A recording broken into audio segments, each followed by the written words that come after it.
That's right. All right. Well, hello, everybody, and welcome to this week's Tipple's virtual wine tasting with the wine of the week. This is Elizabeth and Jeff Beaudre, the owners of Tipple's Brews and Wines in Gainesville, Florida. And this week, we're going to be enjoying the Lapostolle cuvee Alexandre Carmenere from the Apalta region, Apalta city within Chile, within the Colchagua Valley, which is easy for me to say. There it is.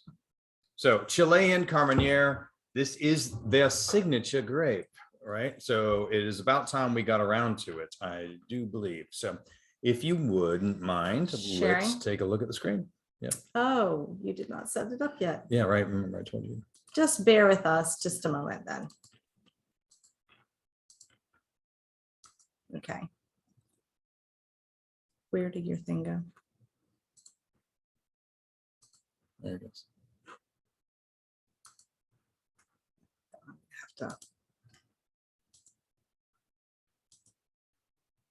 All right. There we go. All righty. Here we go. So Chilean Carmenere rating 94 points. No sloucher on the points ratings here. Yeah, wow. James Suckling and a Venice 90. This guy regularly knocks it out of the park. And I've done this before with the other grapes that are maybe not as popular with American consumers, but are the quintessential grape for a region. I want to grab one that really does an excellent job representing it. And I feel that the Lapostolle cuvee Alexandre really does that. I've enjoyed this wine for years. Food pairings are kind of interesting. I'm trying to get a little more creative instead of saying it's a red wine steak. Yeah. It's it has a little lighter body, but still robust flavors. Rabbit 4-cheese pasta with truffle, veal, and smoked salmon was my own addition. They put smoked meats, but it really does. If you have a more robust smoked salmon dish, this guy can still go with it. So like a bigger fish. A much bigger fish. I mean, a smoked salmon really takes it up to that really almost a pork level of pairing. So, all right. So went through those. Can we have some? It's time to pour it. It's that time. All right. If you have not already done so, this is when I say that, right? Yes. Go ahead and pour yourselves a glass. Everyone but us has always already done so at this point. You have to wait. Yes. Right.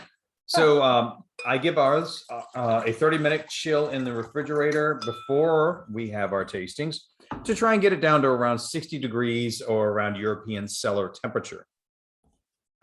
I'll tell you one thing off the bat, just look at it in your glass. Look at the beautiful purple. Oh, yeah. Wow. It is a gorgeous, vibrant purple wine, right? Yeah. Um, Just as I go to take a sip, he's like, look at it. Okay. Look at it.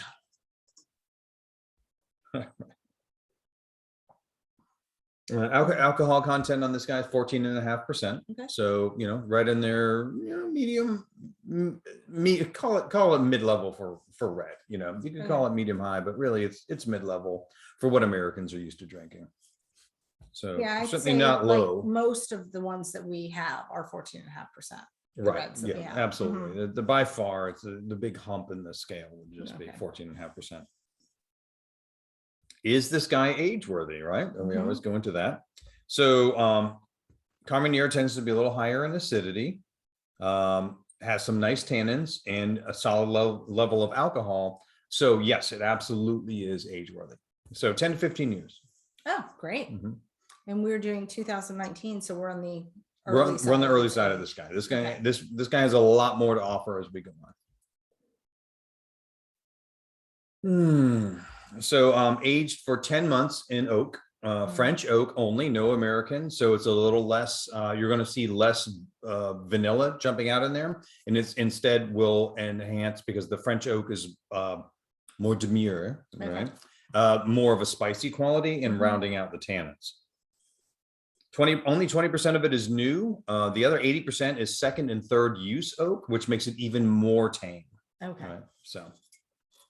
So is that to affect the taste as little as possible then?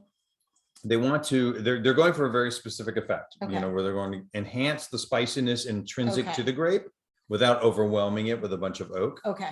And you're right, it's more to showcase the wine Mhm. and what it can show you while also taming it to an extent. Okay. So it's not so raw. So this is probably a silly question, but how does that give it spiciness? I mean, because I wouldn't think, oh, it's an old barrel, it's been used a couple times, that's certainly spicy, you know. I mean, Right. how would it give it that? No, it's the interaction with the wood. Okay. So yeah, It's just a chemical it's a reaction. chemical interaction with the Okay. wood where it plays back and forth, Mhm. and yeah, and then Okay. it'll take off some of the rough edges Mhm. from the wine as Mhm. if it was stainless steel produced, Okay. and that will kind of help you taste some of the other aspects of the wine while imparting ideally just a little bit of its own character from the Okay. wood.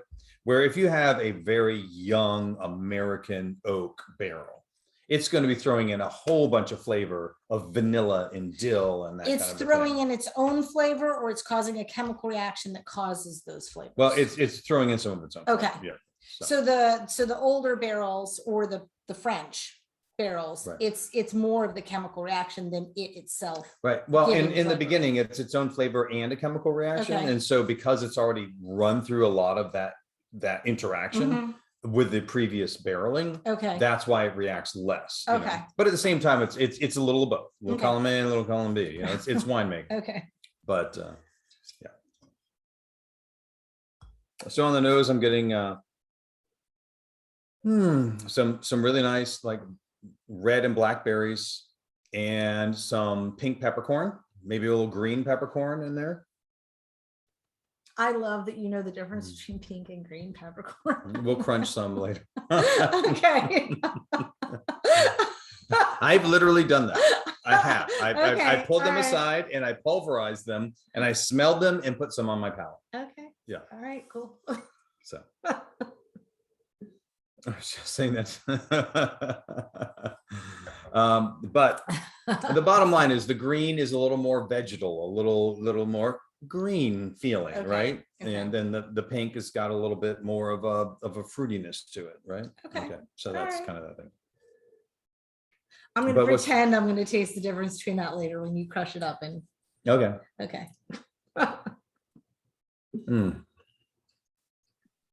Yeah, there's definitely some pepperiness to it. Mhm. And Mm. pepper, like actual peppers, pepperiness, like green pepper, red pepper, like a bell pepperiness to it, I think. And maybe like a little bit of cocoa or something, like some sort of not quite baker spices, but somewhere in that range. No, I would totally go. I'd go with like a baker's chocolate kind of thing because it is a Mhm. really dry, Sure. Yeah, dusty cocoa. Mhm. yeah.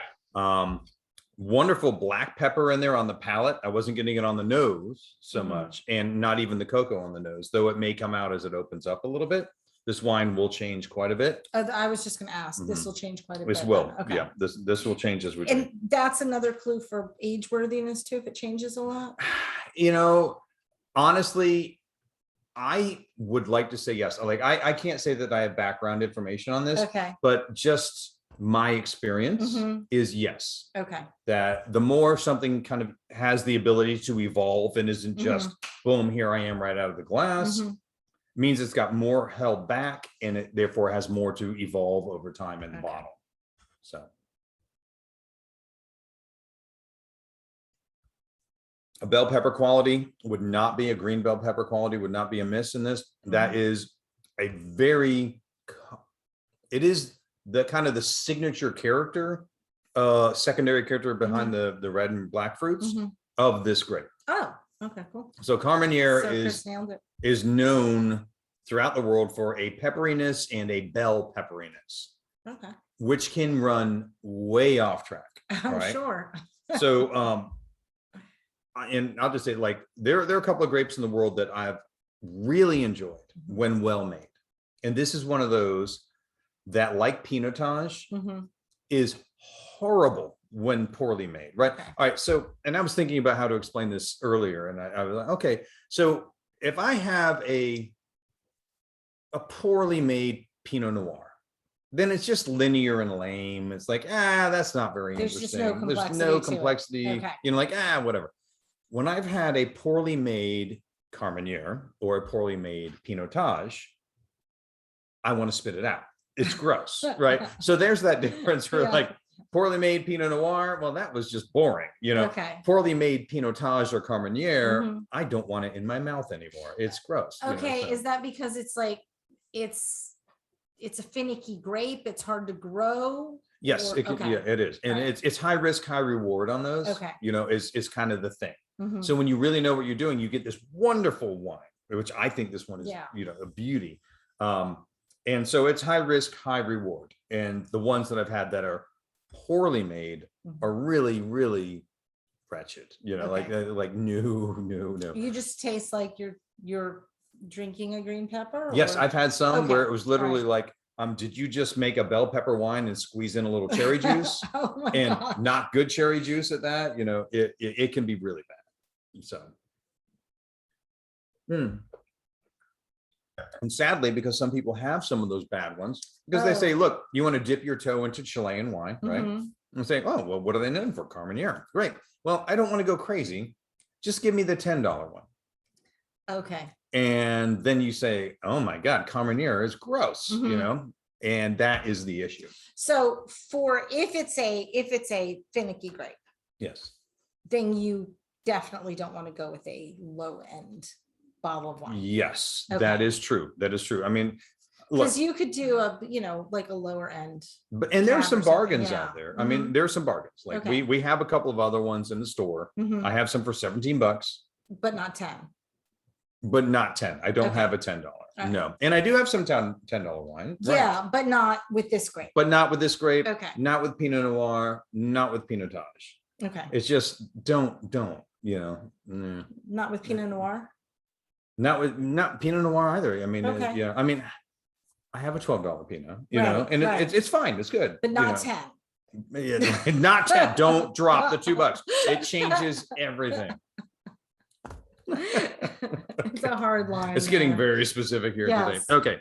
So age-worthy, went through that intense purpleness, so purpley. It's very purple. I Um, mean, it's very purple. It's beautiful color. right. There's a Mhm. nice herbiness to this guy, even beyond the peppery qualities, which the peppery jumps right out. It's not being subtle and hiding. It's not playing coy.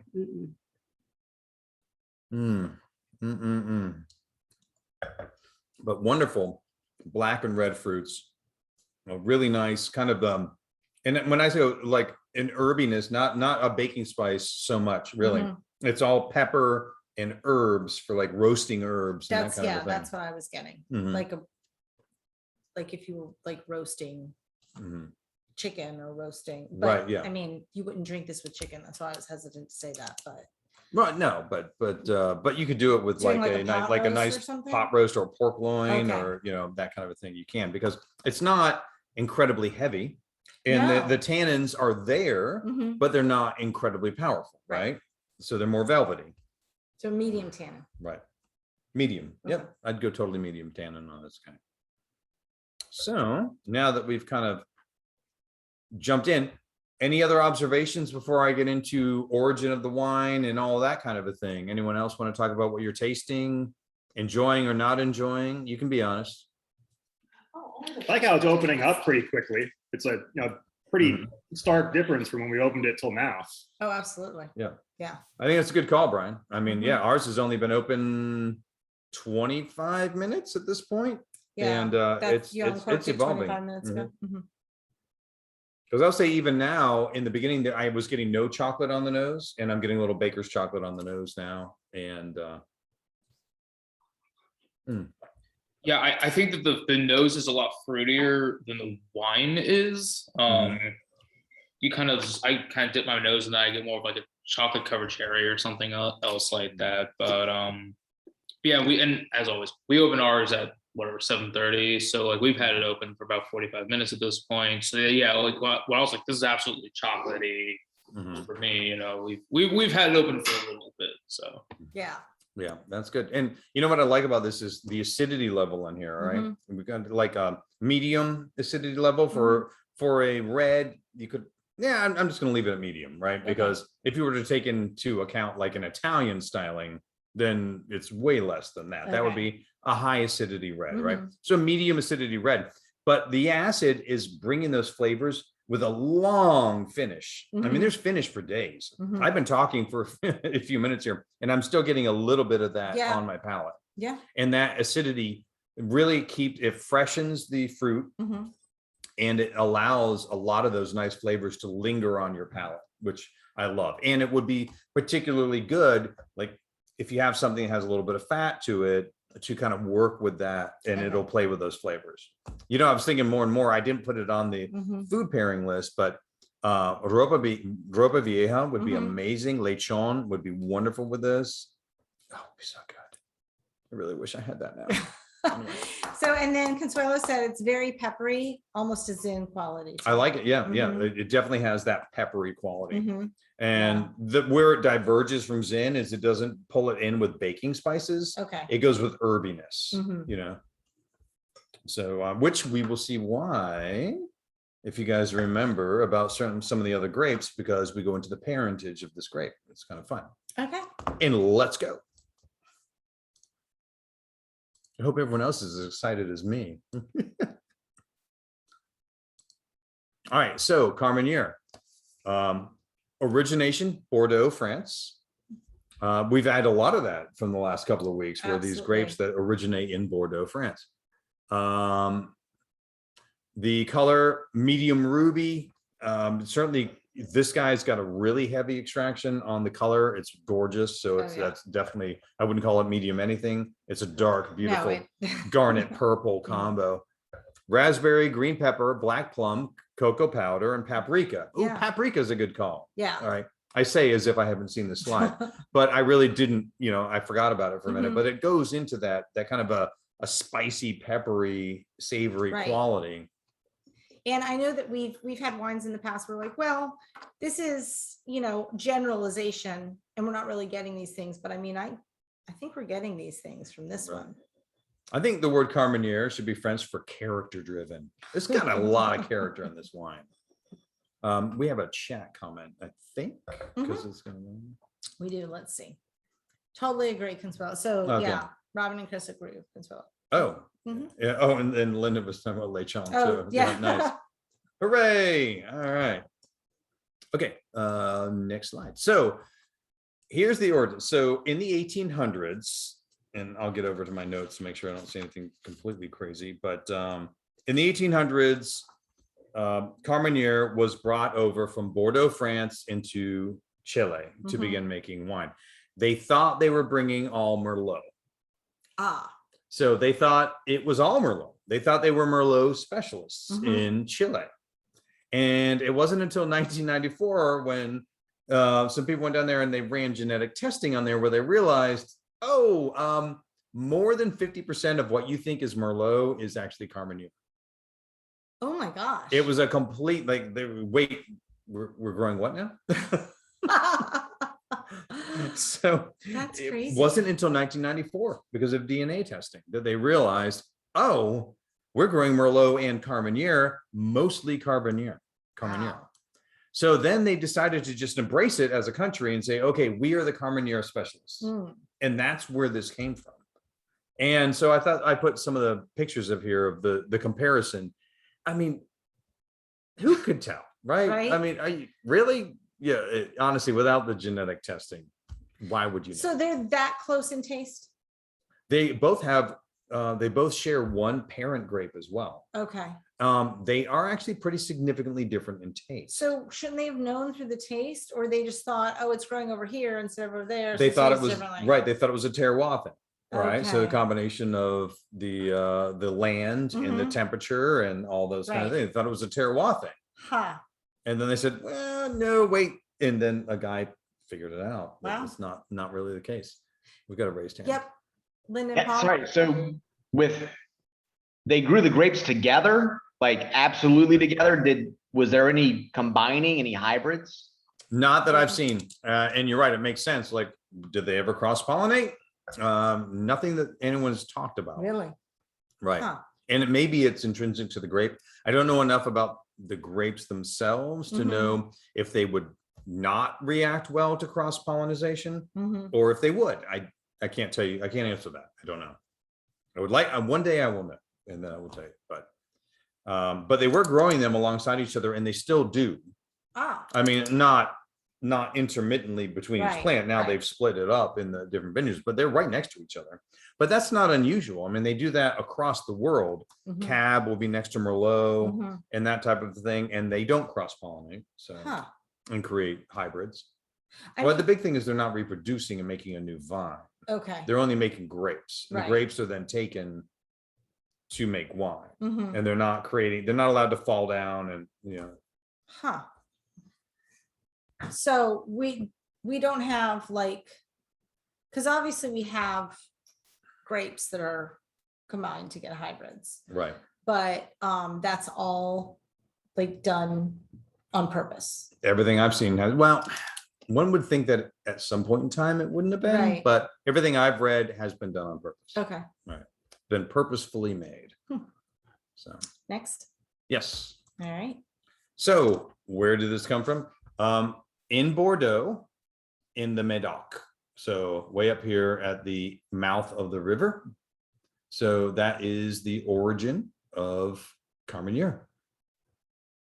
Oh, look, Consuelo said she's happy to make lechon for all of us to share for one of the tastings. Well, that sounds fantastic. It does. Yep. Oh, there we go. All right. So this guy has a very intense skin, medium thickness, so kind of balanced throughout because it also has solid acidity. So this one, as opposed to some of the other grapes we've had, where like Pinot has a thin skin and a Mhm. lot of acidity. Yeah. Petit Syrah has a very thick skin and very little acidity. This guy's fairly balanced throughout. A lot of flavor from here, but a solid amount of acidity. So I would go 60-40 Okay. as Yeah. far as the distribution on what this guy has. Good amount of sugars because we're getting plenty of alcohol in here. This is a very slow ripening grape. It takes a long time for this grape, which is one reason it is not as popular. You really have to have the right situation with a long, dry, warm summer to get this guy to ripen. Okay. Without getting a bunch of rain at the wrong time and Right. diluting the grapes and that kind of thing. So if we didn't have the humidity here, it'd be perfect Yes, because we're always hot, but right. too much humidity. Way too much. Yeah. Way too much humidity. So the parent grape of Carmenere is our good old friend Cab Franc again. Really? So last week we talked about how Cab Franc made Cabernet, was one of the grapes making Cabernet Sauvignon with Sauvignon Blanc. Cab Franc, and I can't remember the name of that grape because it's a very obscure grape that's not really used anymore. Cab Franc was one of the parent grapes for Merlot. Mhm. Cab Franc is one of the grapes for Carmenere as well. Wow. Yes, with another one called Crow Cabernet, CROS. And Cab Franc was one of the parent grapes of Crow Cabernet, so it's its own grandpa too. It obviously works well with other grapes. It does. Yeah, Yeah. plays well with others. And it's something where everyone says, I love this. I'd love to do something a little more with it, So, Mhm. and then the people in the Loire Valley are like, there's no more to do with it. Cab Franc is the best. Fair enough, gentlemen and ladies. Fair enough. All right. Next. No, hang here for a No. minute. Okay. Because I've got more info. So because Cab Franc is Carmenere's one of their parent grapes and one of their grandparent grapes, Mhm. it is very similar in a lot of ways to a more intense Cab Franc. And that's where we get that greenness, the pepperiness, so where Cab Franc, the one thing we're not getting, which Cab Franc has, Cab Franc also has a lot of chocolate. Cab Franc tends to have a rose quality, Okay. which is the one thing Yeah, I'm that not getting that. not at so all. much getting in Mhm. here. So that's kind of but the spiciness, the chocolate, the greenness. Cab Franc also gets a bell pepper quality. All of that is very similar.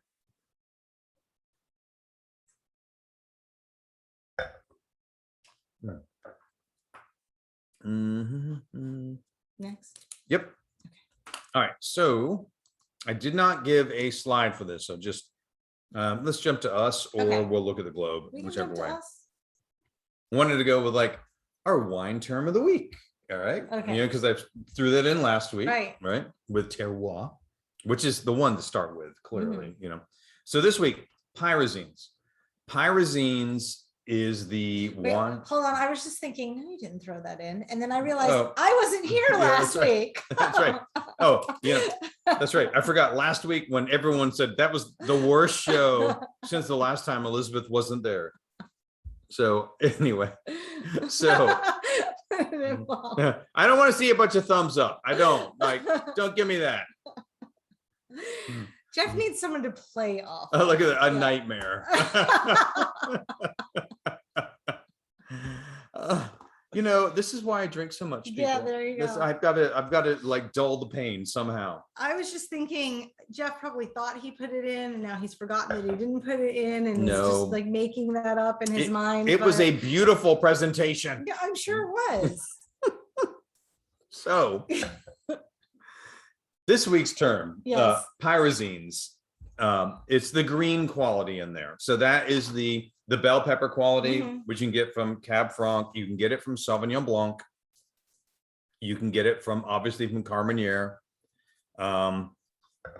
If you do not like the bell pepper quality, it actually is very directly related to how ripe the grape can get.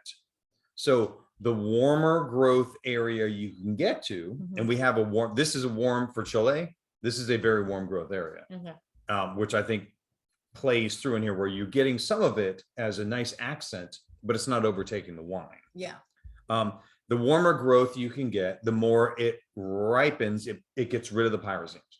Oh, okay. So it's kind of like, to me, there's a lot of off flavors in brewing Mhm. that you get rid of with a very vigorous boil. Mhm. If you got some lame ass, barely boil, you're going to leave some off flavors in there. You need to boil that wort, right? Yeah. So anyway, it's the same thing. You need to ripen those grapes that tend to have it. Cabernet Sauvignon, cool growth can taste this way. Mhm. Merlot, all the child grapes of Cab Franc Okay. can taste that way.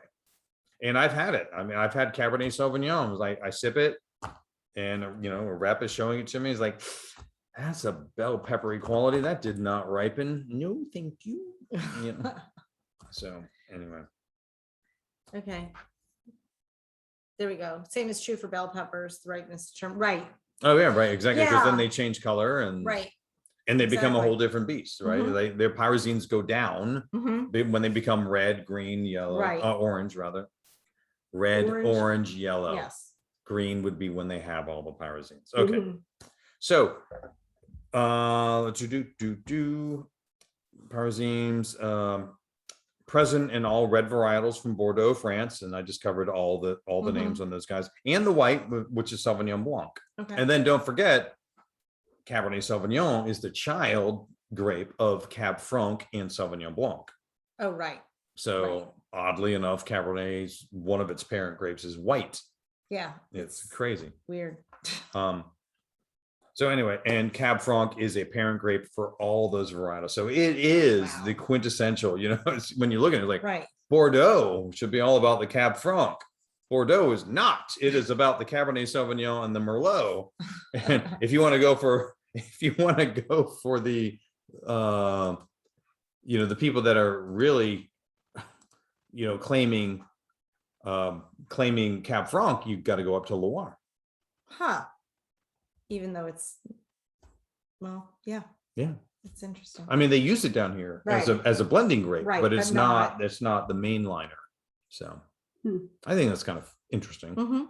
All right. So where are we this week? We are in Chile. All right. Heading down to the Southern Hemisphere's Oh, growing wow, region. We're way down Yeah. Right. there. Yeah. So right in the middle, though, Oh, of, okay. of that area's All growing right. region, right along the coast here. Jumping in. So we're in the Central Valley region of Chile. And here we go, in the Colchagua, in the Colchagua Valley. So there it is here. And we'll zoom in further. Okay, That's good. And this is the city. Anyway, but don't worry, here we go. And I like this here because you can see where it is Right. in reference to South America. So Colchagua Valley and Do they grow Apalta is here. all along Chile, or is it just basically that central region? Oh no, like let's jump back. See, it goes all the way down. But And it's still not the whole of the country, because I'm looking at that small map down at the bottom, right? And Oh, it's still right. showing me that it's a region. of Right. The very country. top is desert, Oh, okay. and then the very bottom is too cold. Yeah, it gets out of the latitude Right, that it you does, show. right. Okay. So I mean, down here, I don't know if I've seen it, but Mhm. you could be looking at Riesling. Oh, okay. Yeah, because this is Chile. It's Chile. It's chilly in Chile. Sorry. Yes, I didn't even mean to go there, but yes.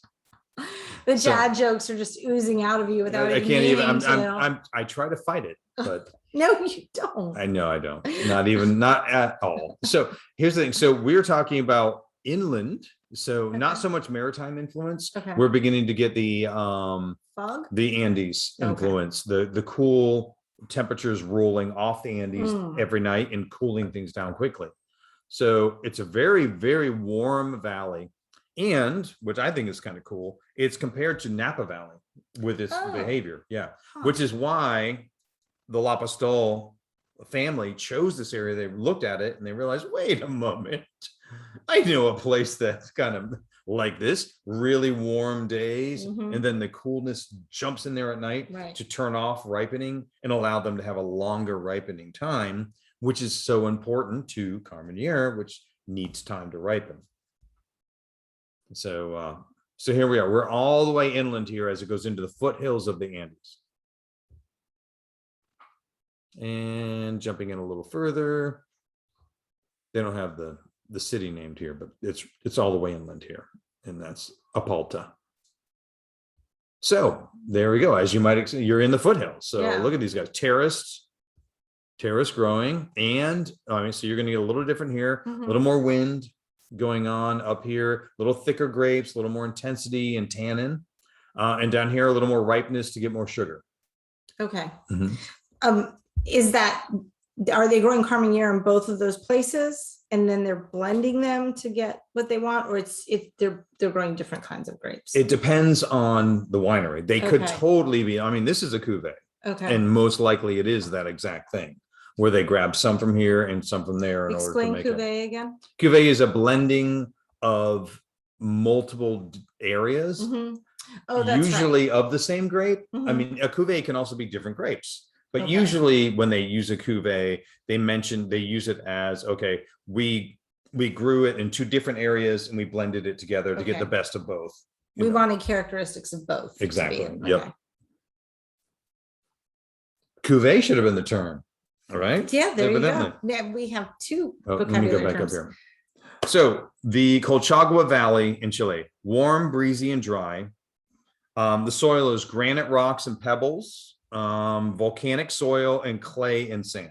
All right. So they've got the volcanic part is going to give them minerality Mhm. to kind of add robustness to the grapes and interesting flavors, right? So some of the real like a smokiness can come out. Honestly, with a lot of, and I'm not so much getting it with this one yet, but some of my favorite Carmeneres are smoky rather than bell peppery at all. Oh, Yeah, so it can become that, which Mhm. is fun.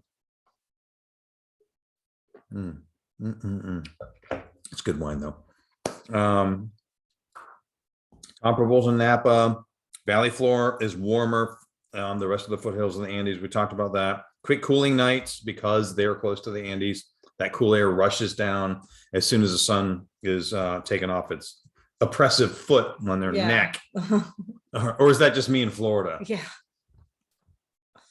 And then low rainfalls. What's interesting is actually you see this here. See this kind of a boxed in valley here? Yes. So it also takes like the moisture that comes in all comes down, Mhm. and the grapes and the valley floor get their water from underground Oh, because there's not a lot of rainfall. right. But they're still able to, they don't have to put a lot of irrigation on these guys at all. They're able to get what they need without too much water.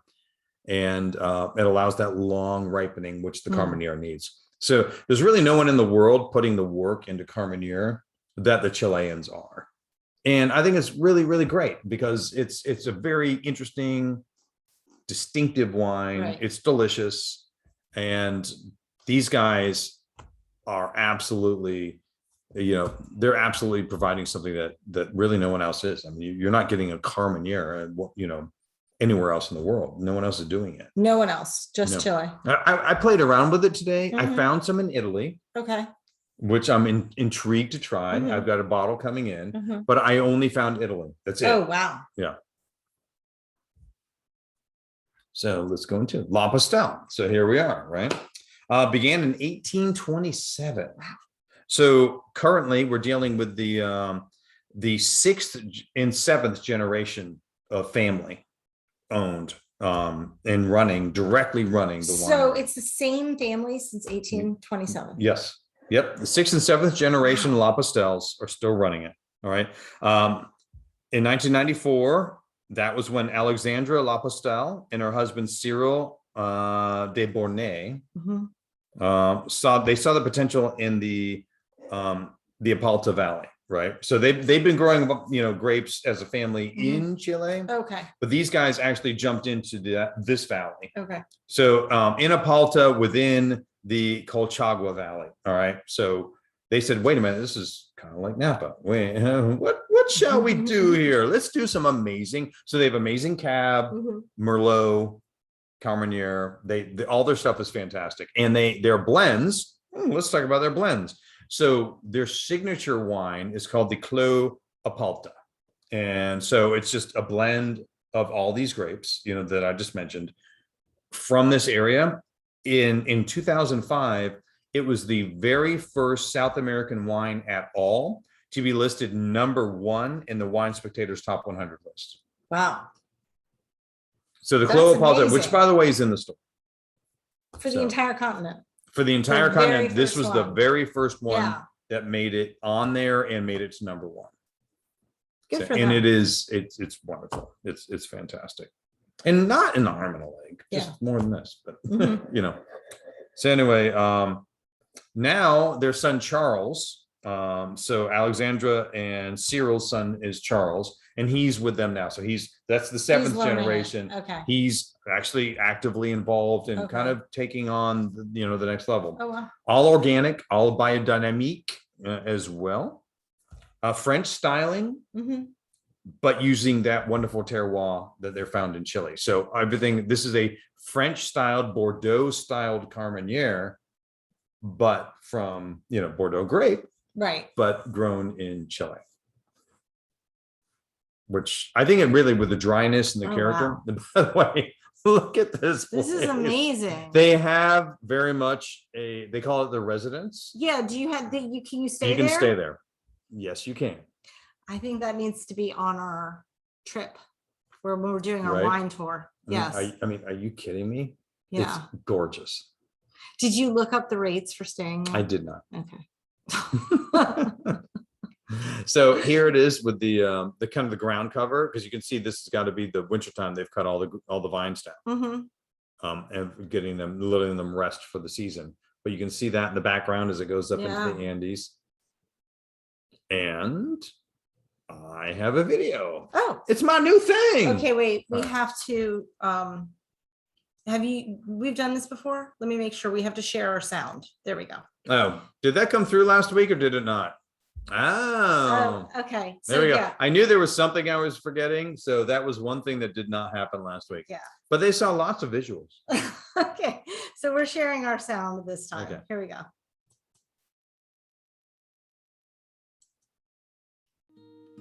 Lapostolle started back in 1994 when we brought our French winemaking roots and winemaking know-how to pair with the outstanding Chilean terroir.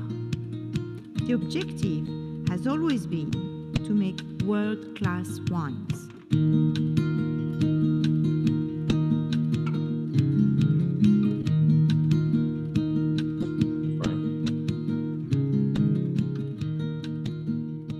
Cheers and thank you.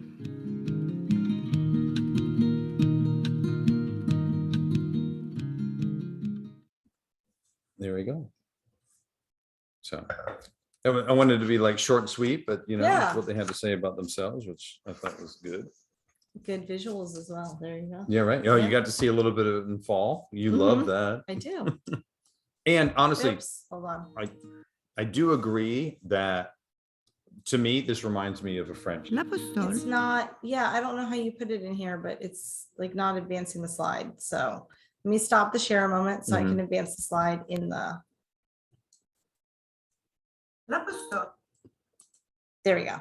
All right. Is that sharing it to them? Nope. No. And I'm gonna have to go through the presentation thing again, but do you want to be on share screen right now? Or not?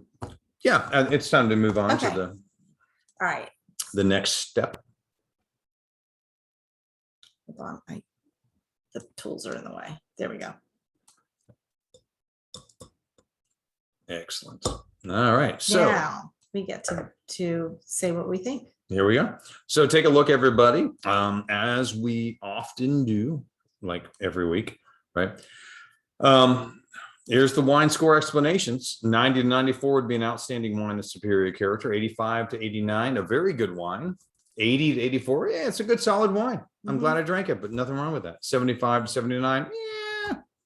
95 to 100, holy crap, that was good, right? Yeah. Classic. So what are you guys thinking?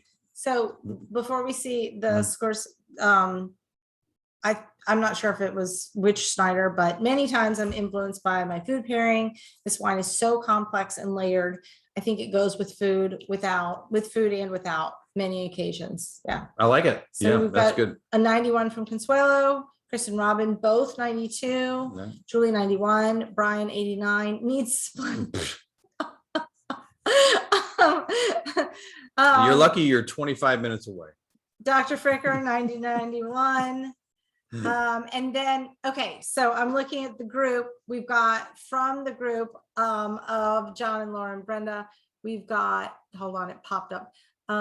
It keeps popping up. 92 Right. and 94 from Paul. okay, I thought it was two of them. So 92 from the group, and then 94 from Paul, 92 from Linda, 93 from both of the Snyders. Nice. And then Chris and Robin, good with or without food, could go with a lot of foods. Oh yeah, for sure. Yeah, absolutely. I have the some beef Mason jerky cups- I'm about to eat it. I saw that. The Mason Cup's 91. So yeah. Awesome. So yeah, that's great. It is a beautiful wine. It's a character driven wine, but it's still friendly, Yes. which I love that combo. Yeah. You know, it gives me something. It's very dry, and it does remind me of a well-made Bordeaux. Mhm. No, I would have given it a 93 because of exactly what you said. I feel like it would pair with so many things, but it's complex. And I love all the character to it. I was gonna say that I'm glad Chris and Robin said it good with or without food, because I brought it up last week. Are there some wines that you really want to just like drink alone, or I absolutely have to have this wine with some kind of food? And I remember Jeff saying that, you know, almost every time he tastes a wine, he's in his head, he's pairing it with different foods. Right. I could absolutely drink this alone. I feel like I made a bad food pairing with the curry that I chose, but Linda and I have noticed that the fatty cheeses that we have, it's going really well. Bacon, Nice. we Yeah. had some leftover bacon. I don't know how we had leftover bacon. But the bacon, it goes really well with the bacon. Well, I mean, actually, I was going to mention that earlier when he said it's going to go really well with fatty foods. I was thinking bacon, but then I Yeah. didn't want to say, well, I mean, because bacon's No, bacon. That's like, great. you know, you put it with stuff. You Right. don't just eat a plate of bacon, but I could eat a Well, plate so- of bacon. Let me just say, if I had Fehrenbacher's peppercorn bacon on top of brie with their little, you know, like a little toast, Mhm. high-end toast underneath it, that would be amazing for this. That would be. I think there was a spinach salad with bacon dressing. Yeah, I think Oh, there was yeah. spinach. Yeah. That would be awesome. Mhm. yeah, I agree. Yeah. And the thing is, and it's not a wine that's going to trounce. It's really going to complement, Mhm. which is another thing that makes me think French, Oh, okay. right? Because Mhm. it doesn't jump all over your foods. Mhm. And honestly, there are many very, very popular Napa cabs Mhm. that really kind of own the meal. It's not so much a compliment, it's trying to keep up with the wine, right? And that's okay. Mhm. I'm not saying I don't enjoy them, but it's different from wines that are a little more old world in focus, Sure. that are a complete compliment right away. So is that what they want? They want it as a winemaker. Are you looking for, when you're making it, are you looking for thinking, I want something that is going to complement a meal? Certainly the old world winemakers Mhm. are looking for something to complement a meal. Okay. Absolutely. Okay. Some of the Napa Valley winemakers Mhm. are really looking for that kind of shock and awe Okay. of wow, Mhm. here's the wine is the star. Everything Okay. else can try to keep up, Okay. rather than everything working cohesively. Mhm. Whereas I think a lot of the old world philosophy is much more of, if I work cohesively and elevate the entire situation, that makes my wine that much more elegant. Sure. So it's a different philosophy. Okay. Yeah, but that reminds me of like, we haven't traveled to Europe, but what I've read is they spend so much longer eating a meal than we right. do. It's hours long and all these different courses. And so that makes sense that, you're looking to complement the meal, whereas I think as Americans, we're rushing out of places. So the wines that we're making are kind of more standalone type Right. things. Yeah, it's almost like sectioning off the meal too. It's Mhm. like, here's the cocktail I had before the meal. Here are the hors d'oeuvres, and I had that probably with the cocktail, right? Mhm. And then so there was that crossover. And then here's my meal, and I had that with my glass of wine. I had another glass of wine, Mhm. and I maybe had something afterward. Boom, boom, boom, boom. We Right. kind of section it off rather than being this fluid experience. Okay. Yeah. Which, yeah, I want to do that. Anyway. Yeah. I'm so jealous of Jerry and Harriet right now. I know, right? I'm so happy for them, but every time I see pictures, I'm like, oh, I just should have stowed away in the suitcase. Right. Yeah, they're drinking some good wine over They- there in yeah. Germany right now. So anyway, your thoughts? What number would you say? No, I said 93. 93. Wow, Mhm. beautiful. Yeah. Fantastic. Yeah, I'm like, I totally get that 90 to 94 range that we got in there Mhm. between the two different Right. the Except bottom for- line is, For Brian, who doesn't know what he's talking about. well, this is very much not Brian's style. No, of it is wine. not. It is not. There he is. He's got his Voyager, which is a great white. He's just he's a white wine guy. Yeah. there Which you is go. fine. But so spicy, so good, so much going on. All right, so Are we revealing next week? let's reveal First, we're next gonna week. thank our sources. let's- I'm sure that would be the next slide. That right? would be the next slide. Okay. Yes, and it's even accurate. Okay. So Wine Folly, as always, amazing source for anyone. If I'm happy to go there, but they're amazing. 750.com information. That's who I use to buy things. So they've got all kinds of info for me, but Wikipedia is always helpful when I look at the region and that kind of a thing. Chile Traveler had some great pictures for us. Sports Tour was another awesome picture site. But they do set up tours throughout Chile. So, hey, you want to go? Looks pretty awesome. Check them And Wine Enthusiast. So they had an article, really a wonderful article about specifically the valley and everything wow. that I pulled a lot of information from. So thank you so much, everybody, for sharing your info. Let's go to next week. Next week, we are going to Spain. All right. The Bodega Volver Tarima Hill Old Vine Monastrell. We have not done a 100% Monastrell yet. So Monastrell is the grape. Mhm. It's called Monastrell in Spain. It's Mourvedre. So we've Oh, talked about okay. Mourvedre when Yeah. we were in Australia. We've been in France, that kind of thing. So I love Mourvedre, but in Spain they make a 100%, right? Like it's a it's a Mourvedre wine. Great ratings, really reasonable price as well for those high ratings. 92.90. Food pairings spare ribs, blue cheese bacon burger. You just threw that on for yourself. Oh my God, it's one of my favorite things. It is one of my favorite things. See, I would be more with the eggplant lasagna. Eggplant lasagna. Yeah, How about this? Garlic wine braised veal shanks. that's very All right. specific. I've been trying to get very creative Yes. instead of writing the same old thing on there. But look, if it's beefy and delicious, yes, it Okay. works, right? But eggplant Eggplant, lasagna. yeah. Eggplant and mushrooms, Okay. you're good. Yeah. So if you're vegan or Mm. well, I don't know with the cheeses, but Right. anyway, You you're know what it works vegetarian. with? All the cheeses. all the cheeses it works The with. sweet baby cheeses. Yes. It will work with any of them. And it works with a lot of pork as well. So it's great. You know, they use it as a blending grape in a lot of places, Mhm. but here we have.